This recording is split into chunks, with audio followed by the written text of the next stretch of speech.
Hey, you are listening to Oh Crap Parenting with me, your host, Jamie Glowacki. This is a podcast for conscious parents who drop the F-bomb a lot. We have had the most bizarre pollen this week. And never in my life have I seen pollen like this. Like, it looks like it's snowing. It's accumulating like snow. Like, my car is covered. Pascal had a fan on in his room, and his room was a disaster, like pollen everywhere. Oddly, I'm not reacting to it. It's so thick. It's so thick, and it's so muggy. So anyway, we're supposed to get thunderstorms today, and I'm hoping it washes away all this pollen. But I'm so curious if, like, the rest of the country is getting this bizarre pollen. I've never seen it this thick. So today I want to talk about a good apology, and I'm talking about apologies between adults. But I did want to dip in very quickly about apologies with kids, especially toddlers and preschoolers. In my book, Oh Crap, I Have a Toddler, I go through this concept where, when a kid does something wrong to another kid particularly, right? And at this age, it's usually physical, not verbal. What's their verbal acumen at this age? You're stupid or something like that. Like, not kind, but probably not horrible. So it's usually physical altercations, right? And I've always maintained that, one of the reasons, these little guys have no impulse control, of course, but also they're so quick to react. And the quickest way, if somebody like hurts you, of course you hurt them back, or if somebody pisses you off, of course you throw sand in their face. If somebody steals your truck, you whack them and get it back. It's the most effective way, right? On a really primal level. I'm not saying it's right. I'm just saying it's the most effective way, right? They don't have negotiating skills. So they react very quickly without any impulse control. And our impulse as parents is to say sorry, say you're sorry. And very often we can't get the kid to say sorry. Either they're filled with shame and they just will retreat, they'll go into fight, flight, freeze, or fawn, but they'll retreat, or they'll just dig in their heels. No, I'm not saying it, And I think the biggest problem is, generally speaking, they're probably not sorry. They probably got the thing they wanted, right? It's just like when a kid says, I hate you, or I don't love you, or you're not my friend, right? They're trying to hurt your feelings. Their feelings were hurt, and so they want to get you back. And again, not socialized behavior. That's something we teach, right? But sometimes I think the idea of just making a kid say sorry is far inferior to making amends or repairing, right? And so if your child hits another child, rather than an automatic just say sorry, it might be bringing that child a tissue because they're crying. And then your child will almost probably naturally apologize, because then they'll see the damage they did to their friend. Same thing if they threw sand in their face or knocked a truck out of their hands, right? So the repair is really important. And I think that's the key thing for our littles. But for us, the bigs, I think repair is definitely part of a good apology. So a good apology should be genuine. First of all, you really should be able to acknowledge and take responsibility for the hurt you caused somebody else, whether you hurt their feelings or you were late. These can range from, situations can range from, being late for pickup, to, I don't even, to really hurting somebody's feelings. And we're human. We're all going to hurt. We're going to hurt each other, right? Like, we're going to make mistakes. And so being able to take responsibility and acknowledge, that is so important. When making a good apology, you don't want to excuse the mistake you made, and we're going to go through the things you don't do, because I think a good apology is more about what you don't do than what you do. You, of course, want to express remorse. And then you want to listen to the other person. Yeah, you want to listen, and you may not like what they have to say. They may underscore what you did. And that may be like, yeah, I know. That's why I'm apologizing, right? But just express remorse. And then the last component is, of course, repair. And repair can be trying to fix the thing that was done. It may be asking to explain what was kind of going on for you at that moment, that you said something that hurt them. But it's not, repair also comes under don't do it again, right? And again, when we talk about hurting people's feelings, especially, so I'll take myself personally, my experience is I can be blunt. I can be too blunt. I can be like, well, this is your fucking problem, and then I hurt people's feelings, and I can see it. I can hear it on the phone. I can hear it through text. I know when I've crossed the line. And so I can't promise that I'll never do it again because it's part of my personality. I can promise I will try to be very, very conscious of it. And I promise that if you call me on it, I will recognize it. And so that's my vow to people when I hurt their feelings. Now, we all know, and again, a situation that warrants an apology can run the gamut to very serious things, to very minor things. And so what we do hope to see is changed behavior, right? When we say sorry, you can't just say sorry and then keep doing the thing you did, right? Consciously anyway. I think when we're talking about hurting people's feelings, the other person could be in a headspace where they're particularly vulnerable to our words, and things fly out of our mouths sometimes. And that's going to happen, right? So that may happen again. But if you find somebody is constantly berating you, then saying sorry, but still berating you or making excuses, that's a different story. And that's not an apology, right? That's just like, I'm getting over the momentary yuckiness that happened in this moment, but I'm not changing my behavior. So let's move on to what you shouldn't do, because again, I think this is the most important thing. So when you are apologizing, don't try to retry your case. Okay. So what that means is it sounds like, I'm sorry, but as soon as you say the but, you're negating it, right? I'm sorry, but. And if you say, I'm sorry, but I was running late, or I was not thinking, or I was overwhelmed that day and you caught me off guard and that's why I hurt your feelings, right? You're kind of taking a little responsibility, but you're still as soon as you say that but, you're negating the apology, right? I'm sorry, but. No, you're not sorry then, if there's a but. And then the worst case scenario that looks like is, I'm sorry, but you did X, Y, and Z, right? And so now's not the time, right? So you want to potentially ask, can I explain what was happening for me in that moment and why this particular thing happened the way it did? So you can ask, but be prepared for a no. The other person might not want to hear it. Sometimes just, I'm sorry, it happened, I made a mistake, I will try my best not to do it again. Full stop, right? But as soon as you try your case, what you're actually looking for is an apology from them. You're actually looking for them to be understanding of you when you're the one who made a mistake, right?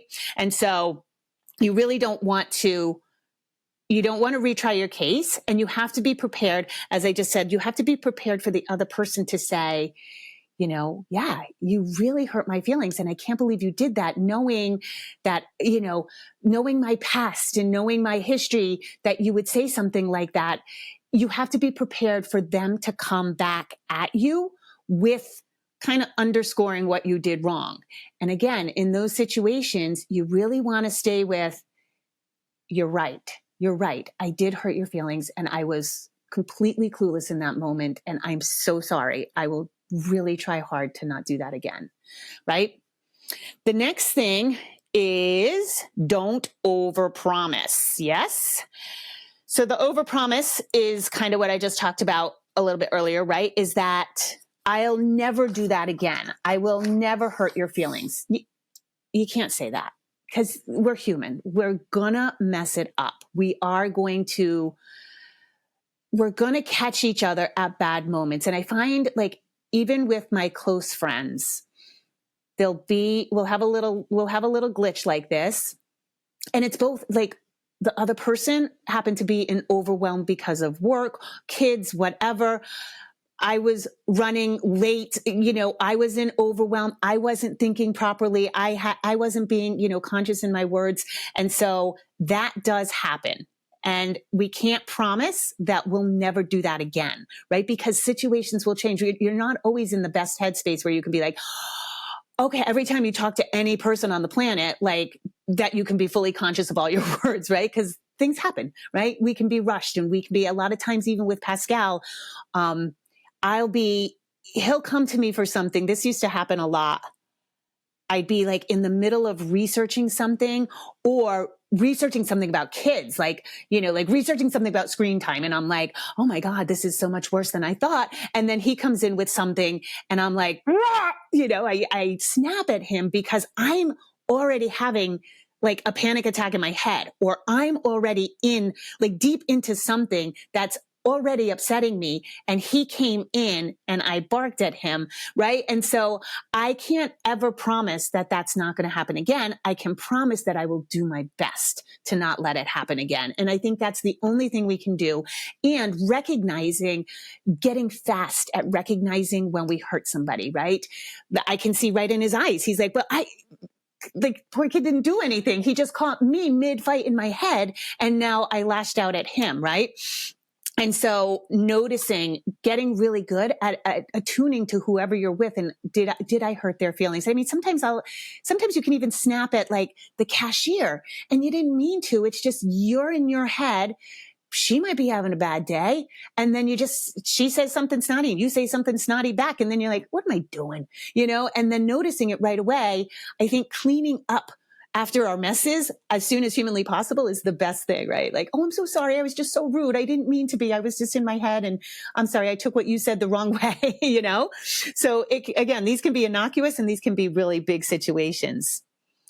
A third thing you don't want to do in an apology is not acknowledge or own the problem, right? Maybe you really don't know. Maybe somebody comes to you, or they stop talking to you, or they're not answering your texts, or they come to you and say, I want to talk to you because the other night you really hurt my feelings. And so if you don't know what you did wrong, ask for clarification, right? So that you can own what you did wrong. And maybe you don't even know because it didn't feel like you did something wrong. But if the other person took it wrong, then you have to kind of go with that. And this actually happens a lot in my potty training work. Sometimes I have to be, like, I'm trying to get a lot of information, and I'm being curt, I'm being like, okay, this, and this. And then the person comes back and says, like, oh, I was really upset when you said that. And I was like, oh, it doesn't matter if I intended on hurting this person or not, didn't intend on hurting this person. That person feels something about the way I said something. Yeah. And so I have to take it and say, oh my goodness, I am so sorry. I didn't intend for that to sound that way. And I apologize. I will do my very best to not do that anymore. I'm so sorry. I'm so sorry. Yeah. Just full stop. It's gotta be, I'm sorry, full stop.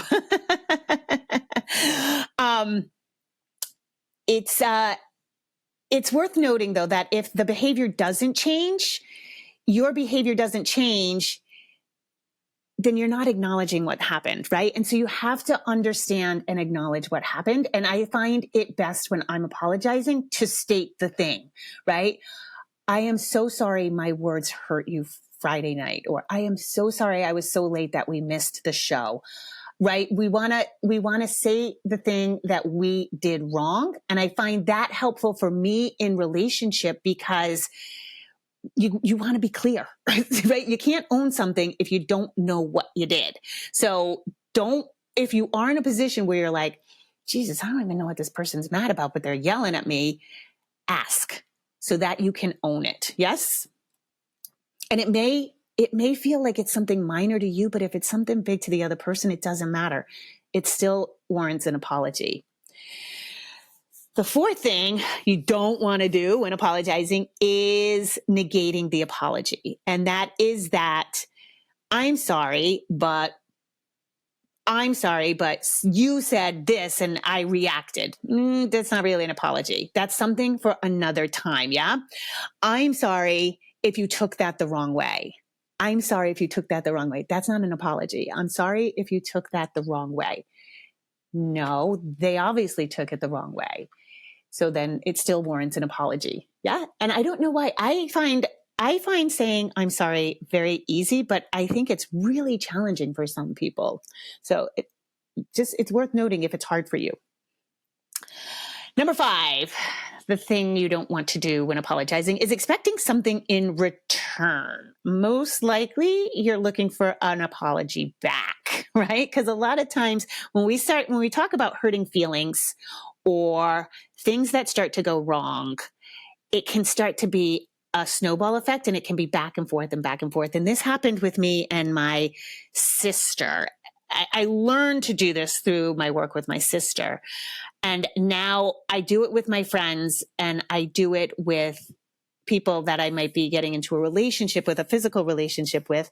And a lot of men have not lasted a first date because I believe in calling things out immediately, because I learned from my sister that you can have years and years of, well, you said this, then I reacted, then you reacted to my reaction, then I reacted to your reaction to my reaction, right? And this can go on and on and on. And it creates a rat's nest that you have to pull apart.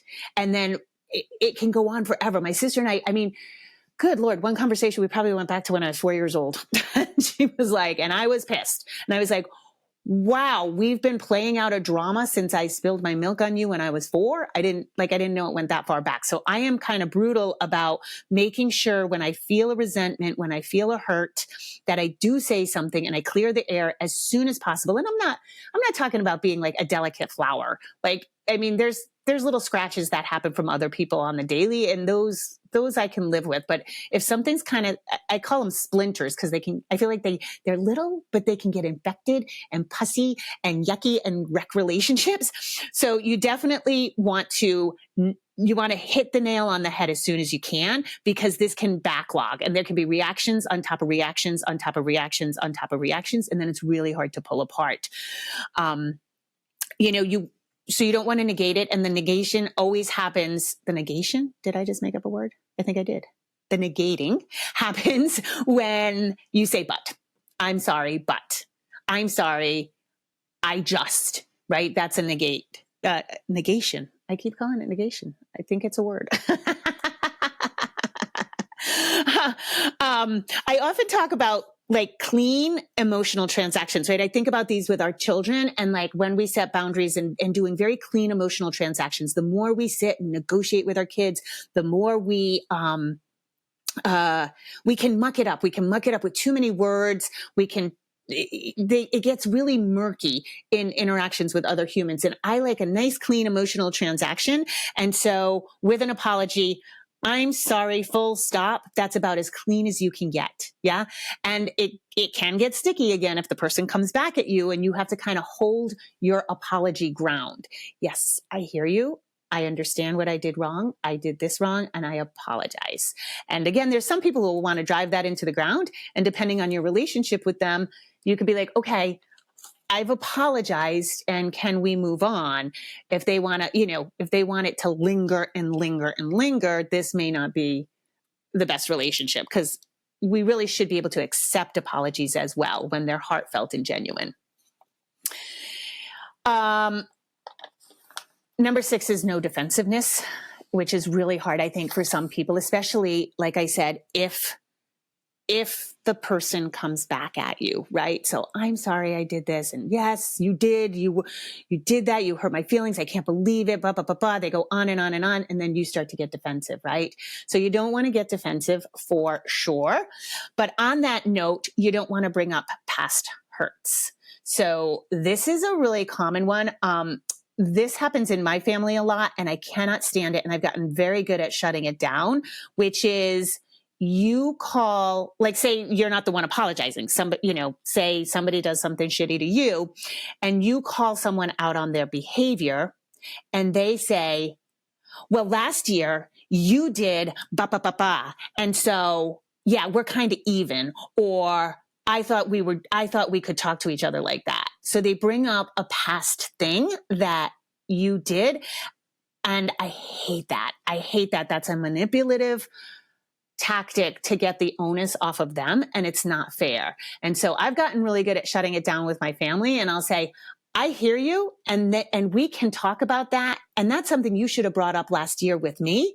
And I will accept you calling me out on that, but that's not what we're talking about right now. We're talking about you did something, and we're talking about your behavior right now, and see if that person can apologize. Because sometimes I would hope in situations we can recognize when we made a mistake or hurt somebody, and we can lead and say sorry first before they call us out. But sometimes you have to call somebody out on their behavior because they're like, la, la, la, la, la, going about their life. Meanwhile, you're like seething or, crying or really hurt. And so when you call them out and then they do that, that is super shitty. I hate that.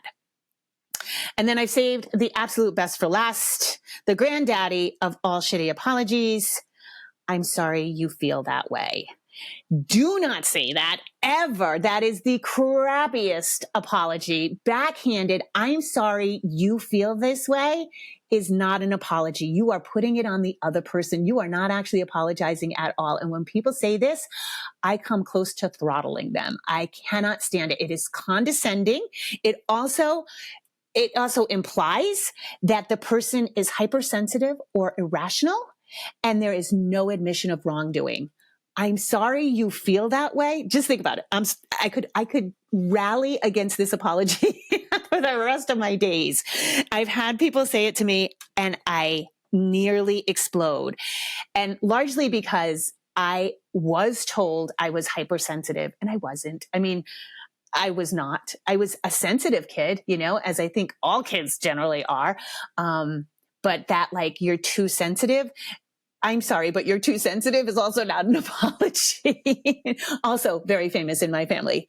Yeah, my family has interesting dynamics. Nobody's good at apologizing. So those are the elements, again, more of what you shouldn't do than what you should do. But I think the most important thing, and I had an opportunity to do this recently with a friend, and I said, I'm sorry. I'm so sorry. I'm sorry that happened. And I'm sorry I did that. Try my very best to not do that again. And here are the things in place that I put in action so that I can try my best that it won't happen again. And the person was pretty shocked. They were like, wow, that feels really good, And I think I told this story too. I'm sure I've told it on this podcast. When I was about 26, my father was awful. He was an awful, awful person. He's okay now, but he was awful when I was growing up. And I was at 26. I was living in San Francisco, and I had just had it. He and my stepmom had a place in Florida that they wintered, and he wanted me to come and stay with him. And he had never offered that as a child. My parents got divorced when I was 11, and it was awful. It was an awful divorce. Us as kids had to testify in court, which is really rarely ever done. And, he married my stepmom, and she had 5 kids, and he, did that thing that some dads do, is just kind of take over with the new family and ignore the old family. And that was on top of being like abusive and horrible for the first 11 years.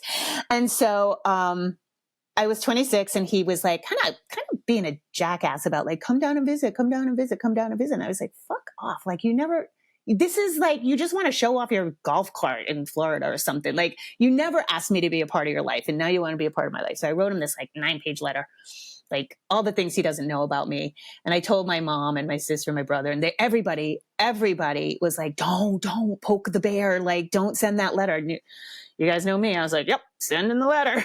So I sent the letter. And then I was visiting in Rhode Island. He had called me when he got the letter, and he said, next time you're home, will you come visit me? And I said, yeah, sure. So next time I was in Rhode Island, I went over to his house, and he said, your letter was really powerful. And I said, good. And he said, listen, I was awful. I know I was awful. I really can't bear to go back and kind of hash out every detail. He said, I know I was awful. Would you take a blanket apology for your childhood? And I sat there and I was like, I didn't expect this, And he said, I am sorry. I am sorry for everything I did. And I was like, you know what? Yeah. Like, in that moment, it landed. It felt really good. And I was like, you know what? I understand. Like, I understand not wanting to go through everything, and I wasn't going to drag him through the mud. He knew it. He said he was awful, and he asked for a blanket apology. And I said, yeah, I will accept that. And we've had a decent relationship ever since. And he's a really good grandpa to Pascal. I've mentioned him before on the podcast. Everything he says, everything that comes out of his mouth is misogynistic and stupid. But when you know what to expect, you can plan on that. It doesn't take you by surprise. So we have a decent relationship now. And it was a good apology, and it worked. And so I think even in these like really severe cases, I'm sorry, I was terrible, full stop. It works. It really does. So on that note, I will close out today. As always, I appreciate you guys. If you want to join the Oh Crap Cafe, that's our online community. We do live calls. I help people when they post things, and it's a super fun vibe. It works like a Facebook group, but it's on my own private site, so you don't have to deal with the nonsense of social media. And it's moms helping moms and dads helping dads. We're all you can post, it's not like me posting and then you commenting. It's everybody jumping in with their issues and problems, and it's super fun. I'll put that in the show notes. And as always, I appreciate you listening. If you want to leave a review, that'd be awesome. And as always, rock on and have a beautiful day. Okay, bye everyone. Just a reminder, if you need additional resources, I have Oh Crap Potty Training. I have Oh Crap, I Have a Toddler. Those books are available everywhere you want to find a book. You can also go to my website, jamieglowacki.com, where you can book private sessions with me, buy any of my courses. Those are really geared towards potty training help. And also I'm on Instagram. I'm not on Facebook anymore, and I'm not on Twitter.